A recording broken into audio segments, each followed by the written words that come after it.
BJ up over the top. And Isiah stripped. And it looks like he's shaken up.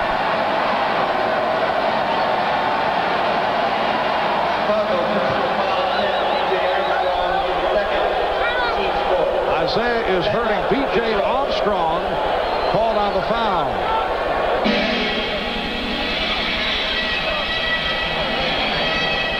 That is the Detroit trainer, Mike Abdenar, checking it out. Right there, as he goes to the basket, you can see B.J. reach in, grab that arm, and that was one of the fears that Chuck Daly had, that people were taking hard fouls on that arm, and whether or not it's deliberate or not, tough to say. Timeout has been called. We'll be back in a moment.